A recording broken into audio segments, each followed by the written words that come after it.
Au milieu de ce grand lit, une enfant de 4 ans placée sous ventilation. Elle est hospitalisée pour une infection sévère de Covid-19. C'est un cas particulier parce que, comme vous le savez, les formes graves à Covid-19 sont extrêmement rares chez l'enfant. Même dans la littérature, il y a eu très peu de cas hospitalisés en réanimation chez l'enfant. Et donc nous, dans notre cohorte, on a juste le premier enfant qui est hospitalisé, qui a 4 ans, donc qui est hospitalisé pour une forme grave. Le cas de cet enfant a nécessité un traitement spécifique. Les équipes médicales n'ont que quelques mois de recul sur le virus.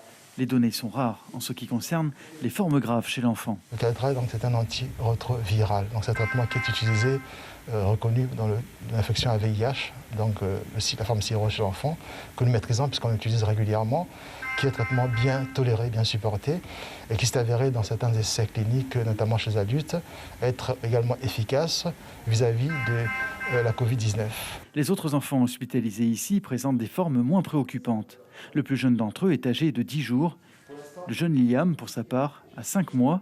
En 2 semaines, son état s'est amélioré. On l'a emmené aux urgences, où il a été pris en charge. On lui a fait une ponction lombaire et ils ont déterminé qu'il avait une méningite. Donc une hospitalisation pour un traitement en intraveineuse pendant 21 jours. Et par rapport à ça, on lui a fait le test Covid et il a été testé positif.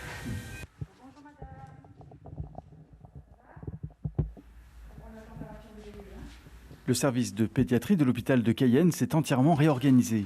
Jeudi, la nouvelle unité réservée à la Covid-19 comptait 5 jeunes patients. Il ne reste que 2 lits disponibles.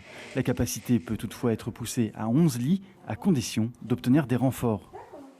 Si nous avons 11 patients Covid positifs avec tous les soins que ça implique, effectivement, il faudra renforcer notre équipe. Parce que l'équipe actuelle ne pourra pas suffire à faire toutes les plages horaires. L'équipe fonctionne à flux tendu. Une infirmière de la réserve sanitaire épaule le personnel du service. Suivez l'info sur Guyana Première, télé, radio et Internet.